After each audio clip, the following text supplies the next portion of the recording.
श्रीमद्भागवत द्वितीय स्कंध अर्थ तृतीय अध्याय है। कामनाओं के अनुसार विभिन्न देवताओं की उपासना तथा भगवत भक्ति के प्राधान्य का निरूपण। श्री सुखदेव जी ने कहा, परीक्षित, तुमने मुझसे जो पूछा था मरते समय बुद्धिमान मनुष्य को क्या करना चाहिए, उसका उत्तर मैंने तुम्हें दे दिया है। जो ब्रह्म तेज का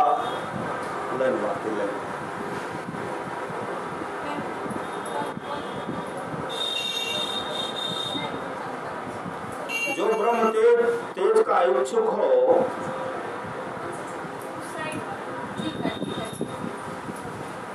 जो ब्रह्म तेज का इच्छुक हो वह बृहस्पति की, जिसे इंद्रियों की विशेष शक्ति की कामना हो वह इंद्र की, और जिसे संतान की लालसा हो वह प्रजापतियों की उपासना करे। जिसे लक्ष्मी चाहिए वह माया देवी की, जिसे तेज चाहिए वह अग्नि की, जिसे धन चाहिए वह वसुओं की, और जिस प्रभावशाली पुरुष को वीरता की चाह हो उसे रुद्रों की उपासना करनी चाहिए। श्री सद्गुरु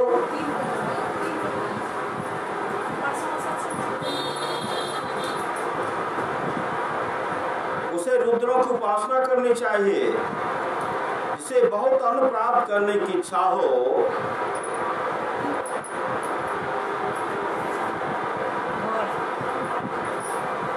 बहुत अन्न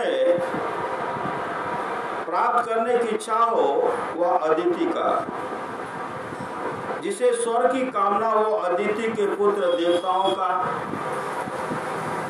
जिसे राज की अभिलाषा हो वह विश्व देवों का, और जो प्रजा को अपने अनुकूल बनाने की इच्छा रखता हो उसे साध्य देवताओं का आराधना करना चाहिए। आयु की इच्छा से अश्विनी कुमारों का, पुष्टि की इच्छा से पृथ्वी का, और प्रतिष्ठा की इच्छा हो तो लोक माता पृथ्वी आकाश का सेवन करना चाहिए। सौंदर्य की चाह में गंधर्वों की, पत्नी की प्राप्ति के लिए उर्वशी अप्सरा की, और सबका स्वामी बनने के लिए ब्रह्मा की आराधना करनी चाहिए। जिसे यश की इच्छा हो वह यज्ञ पुरुष की, जिसे खजाने की लालसा हो वह वरुण की, विद्या प्राप्त करने की आकांक्षा हो तो भगवान शंकर की, और पति पत्नी में परस्पर प्रेम बनाए रखने के लिए पार्वती जी की उपासना करनी चाहिए। धर्म उपार्जन करने के लिए विष्णु भगवान के, वंश परंपरा की रक्षा के लिए पितरों की, बांधवों से बचने के लिए यक्षों की, और बलवान होने के लिए मरुदगणों की आराधना करनी चाहिए। राज के लिए मनवंतरों के अधिपति देवों को, अभिचार के लिए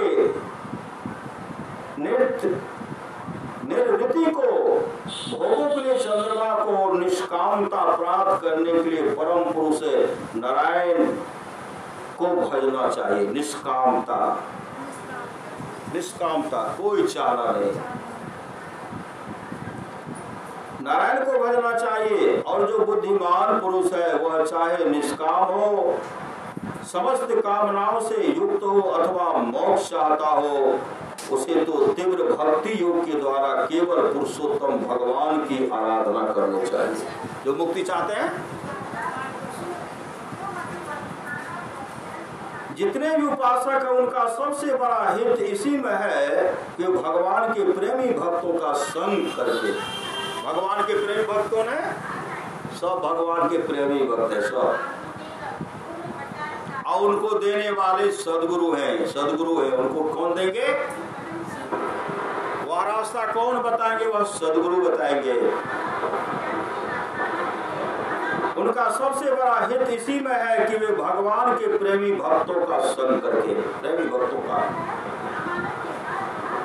भगवान के प्रेमी भक्त हैं संत सदगुरु, और जो श्रोता उनके जो श्रोता है, जो उनके शिष्य हैं, वही भगवान के प्रेमी भक्त।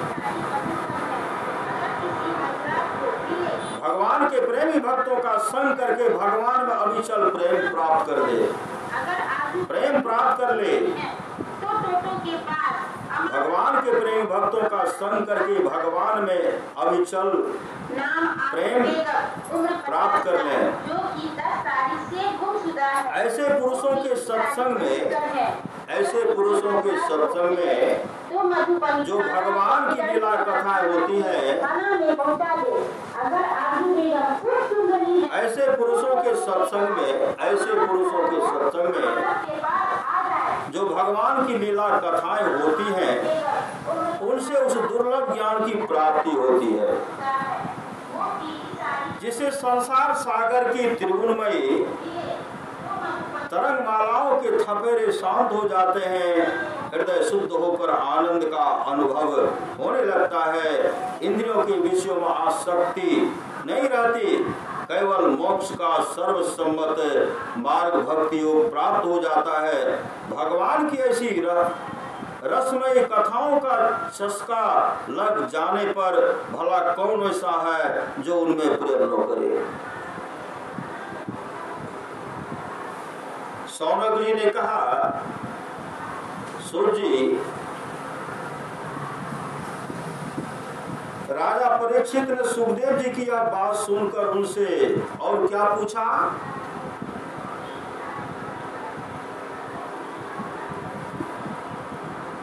सौनक जी ने कहा, सूर्य जी, राजा परीक्षित ने सुखदेव जी की यह बात सुनकर उनसे और क्या पूछा? वे तो सर्वज्ञ होने के साथ ही साथ मधुर वर्णन करने में भी बड़े निपुण थे। सूर्य, आप तो सब कुछ जानते हैं, हम लोग उनकी वह बातचीत बड़े प्रेम से सुनना चाहते हैं। आप कृपा करके वह सुनाइए, क्योंकि संतों की सभा में ऐसी ही बातें होती हैं जिनका पर्यवसान भगवान की रसमय लीला कथा में ही होता है। पांडुनंदन महारथी राजा परीक्षित बड़े भगवत भक्त थे। ये बड़े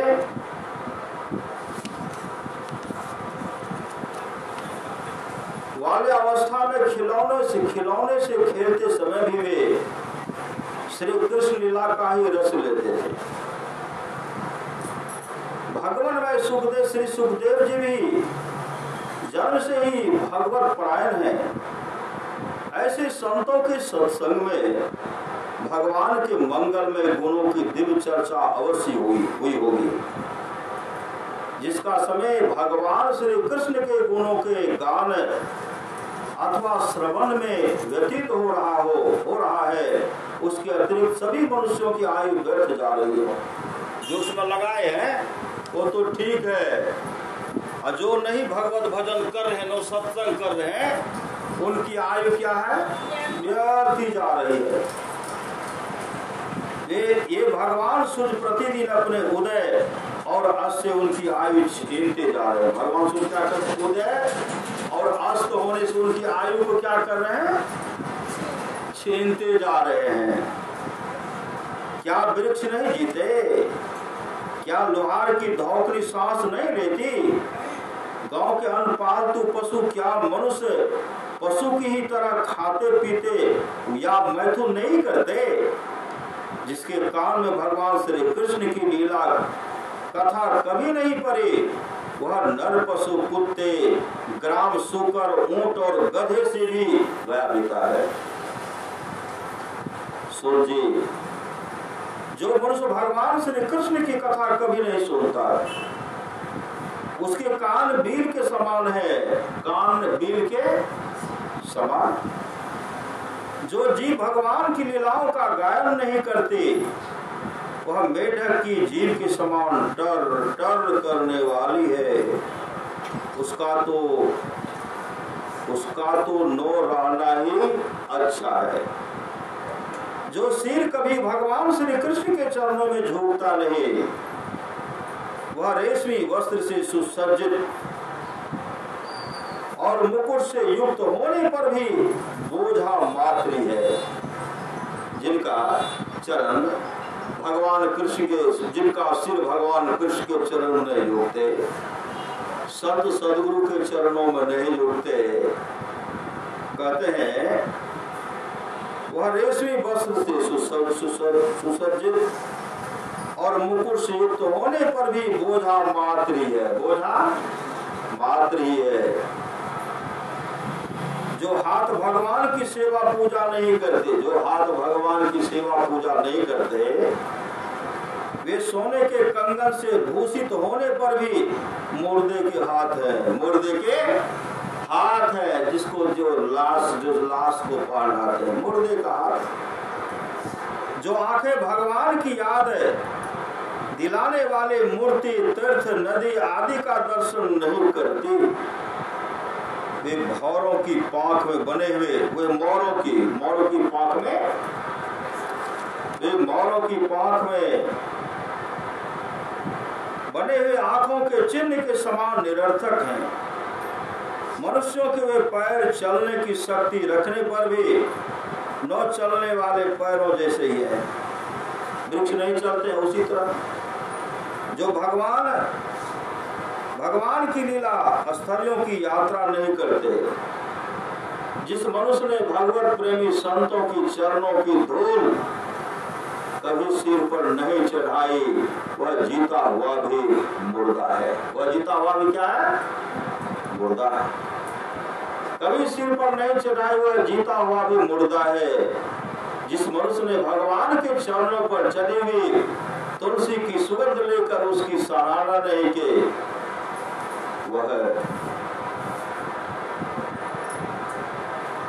उसकी सराहना नहीं की, वह श्वास लेता हुआ भी श्वास रहित सब है। सुरजी, वह हृदय नहीं लोहा है जो भगवान के मंगल में नामों का श्रवण कीर्तन करने पर भी पिघल कर उन्हीं की ओर बह नहीं जाता। जिस समय हृदय पिघल जाता है, उस समय नेत्रों में आंसू छलकने लगते हैं। अगर हृदय पिघलता है तो आंख से क्या होता है? आंसू बहने लगती है। बहुत भक्त अपना आंसू रोक भी नहीं पाते, आंसू बहने लगती है, आंसू छलकने लगते हैं और शरीर का रोम रोम खेल उठता है, रोम रोम खेल उठता है। जी, आपकी वाणी हमारे हृदय को मधुरता से भर देती है। इसलिए भगवान के परम भक्त आत्मविद्या विशारद श्री सुखदेव जी ने परीक्षित के सुंदर प्रश्न करने पर जो कुछ कहा, वह संवाद आप कृपा करके हम लोगों को सुनाइए। यशोद जी, आपकी वाणी हमारे हृदय को मधुरता से भर देती है। इसलिए भगवान के परम भक्त आत्मविद्या विशारद श्री सुखदेव जी ने परीक्षित के सुंदर प्रश्न करने पर जो कुछ कहा, वह संवाद आप कृपा करके हम लोगों को सुनाइए। इति श्रीमद्भागवते महापुराणे पारमहंस्यां संहितायां द्वितीय स्कंधे तृतीयो अध्याय। श्री सद्गुरु महाराज की जय। श्री सद्गुरु महाराज की जय।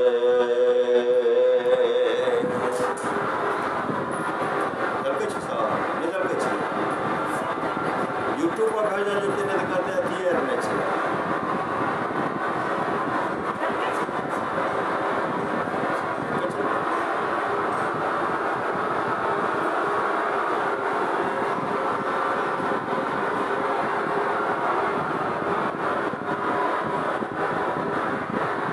श्री सद्गुरु महाराज की